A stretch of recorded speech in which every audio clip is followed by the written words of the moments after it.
I said, Sam, his name was Sam Robbins. I said, Sam, will you teach me everything? Just all of it, all of it. I mean, he was so wealthy and so happy and just all the things I wanted to have in my life. So I said, at 19, I said, Sam, will you teach it all to me? And he said, okay, I will. But I want one thing from you. When the time is right, and you will know that time, I want you to teach as many people as you can everything I teach you.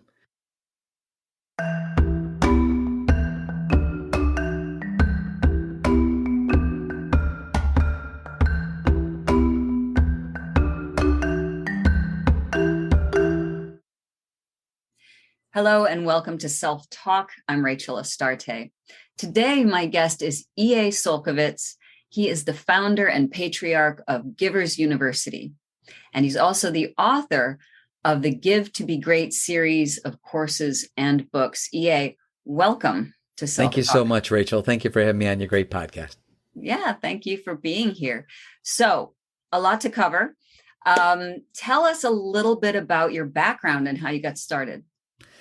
Well, I live in Michigan now, and I was born and raised in the Chicagoland area, and my father was a milkman, and, back then milk was in glass gallons, and outside every house was the milkman box, and the amazing thing, Rachel, as I look back, every one of the milkman boxes outside someone's house, they all had money in it, and not one time did anyone ever touch it. No one touched it. That was milkman money. You just didn't touch it. Sacred. Yeah, I know. Different times, right? And and my father had his own, one truck for Twin Oaks Dairy out of Chicagoland area, and he was a delivery man. Had his own delivery truck, and so we'd get up at 3 a.m. when I helped him and go chop up big blocks of ice and put it on top of the milk because the delivery trucks that went in the neighborhoods weren't refrigerated, only the big 18-wheelers back then, right? So you had to keep the milk chilled, and so we chopped up 6-foot blocks of ice down into smaller pieces and put them on the milk. And it was great. I had very favorable, and happy thoughts about, that experience. At 16, I became a janitor, and I had 2 profound events happen that really shaped, ultimately, Givers University coming about, going all the way back to when I was 16. At 16 years old, I was able to be bonded and I worked for a janitorial service at that point. Got a job as a janitorial service as a janitor. Didn't mind doing that because business was always picking up.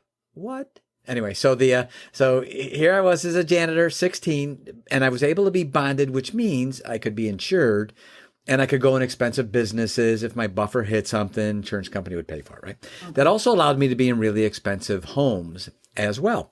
And one of the homes I cleaned every single Wednesday. When I say her name, it won't mean anything to your listeners until I make the movie reference. There was a movie out a few years back. It'll be out for years to come for sure, because actually it's quite a good view. And the name of the movie is called The Founder. It's about McDonald's, and Michael Keaton plays Ray Kroc. Okay. And actually, if you haven't seen it, it's a good view. Okay. At the beginning of the movie, it says this is based on a true story. That's true. It's based on a true story. It's not the true story. It's just based on it, right? Right. But there are a lot of events that did take place that were that are nodded to in the movie. And Ray Kroc, by the way, was not the way. I lived that whole phenomenon. I was there. I lived at where the world headquarters of McDonald's was in the greater Oak Brook area. So in my lifetime, I witnessed the whole thing, right? Ray was not the way he's portrayed in the movie. That's just Hollywood spin, making an evil guy, or a corporate guy kind of thing. He wasn't that way. Anyway, that being said, Michael Keaton, who plays Ray Kroc, talks to a lady outside his office during the entire movie, right? That lady, her name is June Martino. That lady is the lady whose house I cleaned every Wednesday. Oh, wow. And so when I met her, she already had the 3rd most controlling stock in McDonald's. So she was an icon of the area. Everyone knew who June Martino was. and she was an amazing woman. And so I was in her house every Wednesday. She knew who I was. Very nice, by the way, which was quite a curiosity for me, because for some reason I thought in order to be successful, and I don't know where it came from, Rachel, but I thought you had to be a jerk or an idiot or take advantage of people. She was just the opposite. I mean, so approachable and so nice. In fact, if I was buffing the floor and looking down and she walked through, she would say hi, even if I hadn't even looked up. I mean, just really nice, right? Mm-hmm. So one day she told me the whole McDonald's story. I asked her, and she took me in the kitchen, told me the entire story, which basically chronicles the movie, which is extraordinary. And she told me about how Ray had an impact on her. Mm. as like a mentor. I didn't know what a mentor was, back then. I, didn't even know how to spell it. I think I spent my hooked on phonics money on something else. And that's a reference for people going No, back a like few my years. age, like I know what hooked on phonics. That's why If I you know what laugh. hooked on phonics was, I love it. it's a Yeah. reference. Okay. So, so I didn't know what a mentor was, but I remember thinking, Rachel, if I could just find a Ray Kroc. Mm. And I just threw it out there, just threw it There in you the go. Never Land. I said, where would my Ray Kroc be? It certainly didn't work out too bad for her. I'm cleaning her $1 million mansion. She had a full-time maid and butler, and I'm doing like the pool and buffing the floors and more of the heavy stuff. Mm-hmm. And I thought, man, if I could just find a Ray Kroc, someone that could bring me under their wing. I don't even know what I don't know. The only thing I know is that I don't know whatever it is. That's all it is. I don't even know what it is I don't know. Right. And I thought, if I could find this person, it wasn't about 2 or 3 months later, I got a phone call at the same janitorial service. My boss sends me over to show carpeting to this guy that's opening a diamond store in Chicago. He's from Detroit. Well, that man and I hit it off, and he offered me a job, and I started working for him, and he became the father I never had, even though I had a father that I loved, and I became the son he never had, even though he had a son. Mm-hmm. And so he became my mentor, and I was so blessed to have him in my life. And then at 19 years old, I said, Sam, his name was Sam Robbins. I said, Sam, will you teach me everything? Just all of it, all of it. I mean, he was so wealthy and so happy and just all the things I wanted to have in my life. So I said, at 19, I said, Sam, will you teach it all to me? And he said, okay, I will, but I want one thing from you. When the time is right, and you will know that time, I want you to teach as many people as you can everything I teach you. Mm. And so at 19 years old, I made a vow. I made an oath to my mentor that today has manifested as what we call Givers University. And that's how it came about. Wow. What a beautiful story. What a wonderful story. I mean, just that could be a movie in itself. You know what I mean? Yep. So that's beautiful. So, and I think mentorship is also such an important thing that we often overlook, especially as in our society, as we get older, we seem to feel like we're not as useful in this culture. And it's such a beautiful thing to step into an age of wisdom and understand that as we get older, it's a beautiful gift to be able to mentor someone else, or in your case, many people. Yeah, for sure. So, yeah, go ahead. No, I was going to say that, and because of that, Rachel, because of what my mentor blessed me with informationally, I became a huge advocate for mentoring. And in my world, if you don't have a mentor, I say that the word I use is, it's naive, because when you have a mentor, it's a different kind of relationship. A coach is a great thing. It's great to have coaches. A coach can teach you a skill that you may need at any one snapshot in time. A mentor is much more personal. It's a more confidential, a much more intimate relationship. Why we think the things we do, not only the things we think, but why are we thinking that way? And, and much more personal, hands-on mental approach and helping all aspects of our life. And that's what my mentor did. I mean, so I've become a huge advocate. And I share with people, when you're seeking, if you don't have a mentor, get one. And when you seek them, make sure you ask one question. What have you done? Don't be afraid to ask that question, because I've met in my life literally thousands of educated idiots. and I say that jokingly, because an educated idiot is someone that's, they've read the books, they've learned all the information, and they can spew it back at you, but they've never done it themselves. Sure. And when someone has done it themselves, yeah, they bring with them automatically all the things that didn't work.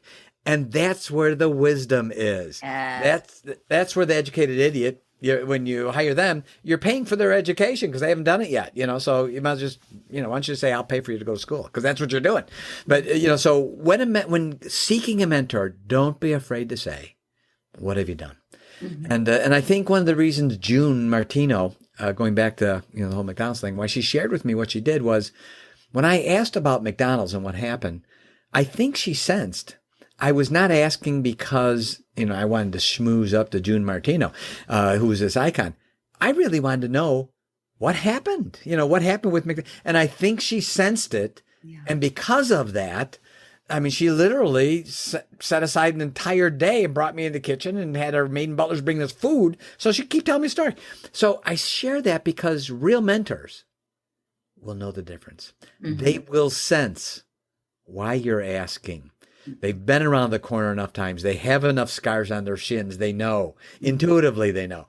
And when you ask from a point of sincerity and they know the difference, it's amazing how really prosperous people will make the time to help you because they know how important that is for a person who sincerely wants to know.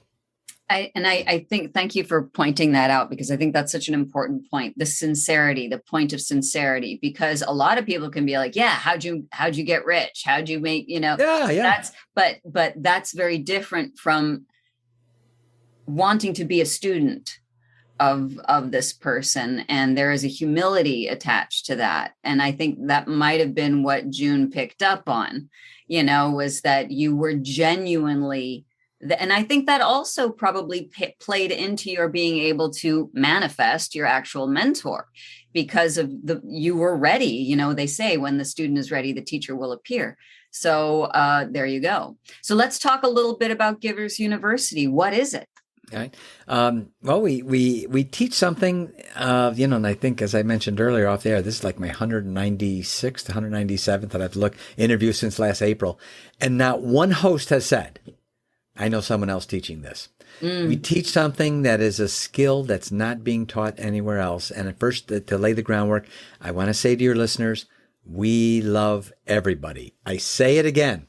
We love everybody. And we teach a skill of how to separate the person who we love from their deeds, which we may not love. And by watching an observation skill that we teach them, this is a skill of observation and awareness. Watch what they're doing, because people know how to tickle your ears with what they say. Right. Watch what they're doing. And as we say in Givers University, your talk talks and your walk talks, but your walk talks louder than your talk talks. The deeds, the things we do. So we teach people, even by checklists. We actually give them checklists. Here's the things to watch them doing. Use it as a checklist, and it'll help you discern, based on what I'm seeing them do, should I bring them closer into my life and become a part of my giver community? Or because of what I'm seeing them do, should I begin to respectfully, not rude or nasty, respectfully distance myself, because if I bring them closer, they're going to make me collateral damage.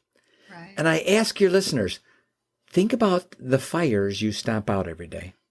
Think about when your stress level goes up. Those things have something in common. The commonality is there's a name attached to them.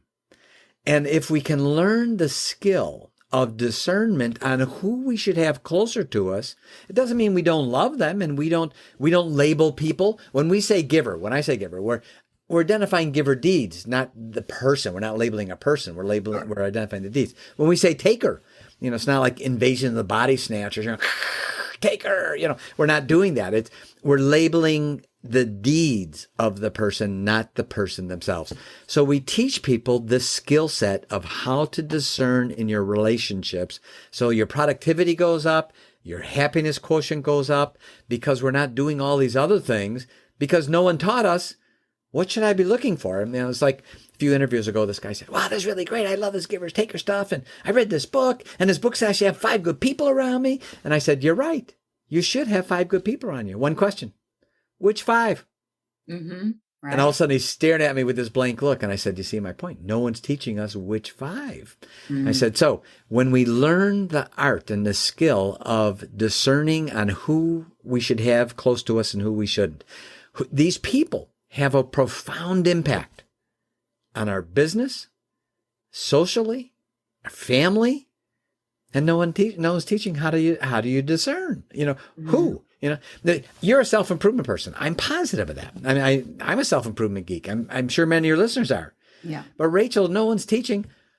what about if the other guy's doing it wrong? What should I do about that? You know, and it would be prudent to maybe distance myself because they're going to make my life really complex, and I'm going to be stomping out fires if I pull them in closer. Maybe, just maybe, I shouldn't do that. Yeah. So we teach that skill through these courses called Give to Be Great. That's the series name, Give to Be Great, that you can be great by being a giver. You don't have to be a taker to be great. Beautiful. And you've brought that up a couple of times. How might you define a giver versus a taker? That's a great question. And it's actually not like a word distinction, if you will. It's a cumulative distinction because, again, from our standpoint, it's a observation of what they're doing, what we call the deeds. We have a checklist that's called the 25 Do's. And it's a great checklist. We give it for free. We want people to have it. And actually, you can actually watch people doing things, and you start on the left side making check marks, the right side making check, and at the bottom total it, and you're already pointed in the right direction based on their deeds, not judging them as a person, but observing what they're doing. Are they doing the things that a giver would be doing versus the taker part? And then from that, then we can make a decision on how close we want to have them in our life. We even have HR people who even are doing this privately with themselves and watching, you know, what other people as a part of their hiring process to say, you know, because, you know, people can learn how to do a good resume. They can hire professional resume writers, and all they're doing is tickling your ears. That's not the person on the resume is not the person you're going to be managing. That's right. That's right. Yeah. Yeah. So if you could give us a couple of examples of what givers do. For sure. One of them would be a giver is willing to delay gratification for the end result. Where a taker will say, pay me now, give me now, me first. Everything is me first and me only oriented with a taker. Whereas a giver will be the first one to step forward. And they will say, I'll do that. They'll be the first one to volunteer. And they're willing to delay the benefit that they will receive, where a taker is instant gratification the whole time. Right? Okay. Yeah. And the other part, one of the other ones, of course, is to be on self-growth. You know, a giver will always be bettering their best. And a taker will be what we call a sophomore. You know, I've been around, I've read 2 books on self-improvement, and I know they're all the same. All the information's the same. You know, and so there's a distinction in what they do from, you know, are they learning? I can share with you, you know, learning from my mentor, I only had one superpower. You know, I said, what's your superpower? And I said, I don't really know it. And then one day I thought about it. And I thought it really was simple. I had the ability to say, you know, I don't know about that. I'd love to learn. Would you teach me? And my mentor said, he said, you know, in an age, and we're in that right now, where everyone is so concerned about being preeminent and everyone wants to be the smartest person in the room. My mentor said, if you're the smartest guy in the room, you're in the wrong room.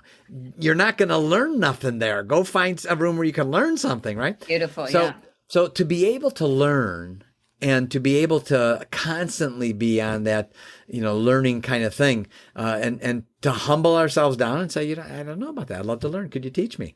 Yeah. And then people they look at us totally different because they're saying, well, he's not just sitting there trying to impress me with all you know, he really genuinely wants to learn.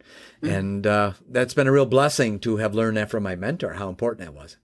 Yeah. And the whole idea of being able to ask for help, it really is a superpower because so many people are afraid of being vulnerable in that way. I want to look like the smartest person in the room. And if I ask for help or ask for clarification, it makes me maybe look like I'm not very smart. And so that's a beautiful thing. I work with patients for months for them to be able to learn how to ask for help. So if you could explain to us what a giver's community is. You talk a lot about communities in your work. Yeah, for sure. And as a foundation for that, my mentor said to me, he said, when you're a giver, people will take advantage of you. Expect it. He said, but no one knows the second half of the sentence. That's only the first half. He said, let me give you the whole sentence. When you're a giver, people will take advantage of you, but you're never diminished when they do. They are diminished when they do. Mm-hmm. He said, there's the distinction no one ever knows, and they don't know the second part of the sentence. He said, so when you're a giver, people will take advantage of you, but you're never diminished. They are. They're diminished when they do it. Right. And he said, and watch how the giver scale of life constantly writes itself. So we have been in this second round, I guess, of interviews, the second 100, if you will. We've been working on helping people learn how to build a community.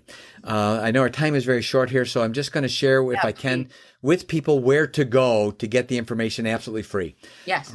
Go to our YouTube channel. It's Givers University, all one word, no spaces. It's plural, Givers University. Go to YouTube, just put Givers University in. The top playlist is How to Form Your Own Giver Community. It's 21 2-minute clips. And each one of those 2-minute clips, the first one is, what's the difference between a giver community and a taker community? How do I identify them, right? Then the next one is, and starts to, the ingredients of what a giver community should have. Then it gets into how to form a community. There's 7 primary steps of forming your own community around you. Then the last 4 episodes, which are all 2-minute clips, are the agenda. What do you do once your community is set up? What do you cover? What do you do? What should the agenda be? And why should you have it that way? Mm-hmm. So it's 21 2-minute clips, absolutely free. Walk through it step by step and share it with others, because how we build those people around us and discern and have those people around us is so critical, with businesses opening and closing faster than ever before, products being antiquated overnight by new products. When it's all done, what do we have left but our relationships? Yeah. And no one's teaching us, how do you discern which ones? Right. So go to that playlist. That's the best place. Also, you can go to our website, sign up for our newsletter. It's absolutely free. Learn it there too. Beautiful, beautiful.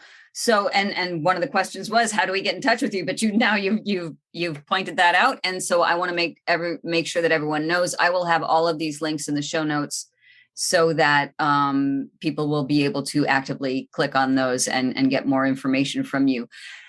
As we close out, what is some final advice you would like to share with our listeners?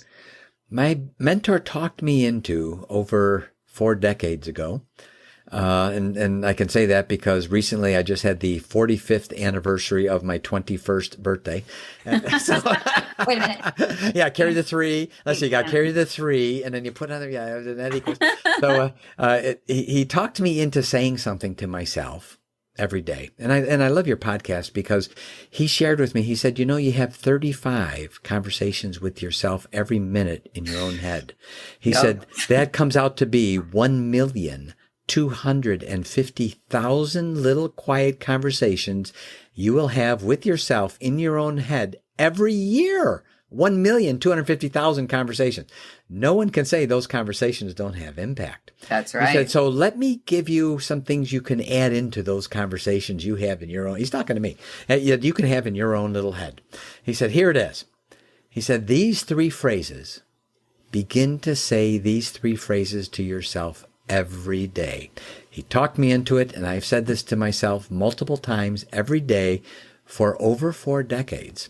And as fortunes came and went and came and went and came and went, as I got tackled 1,000 times and stood up and started running again, all those things, these 3 phrases helped me.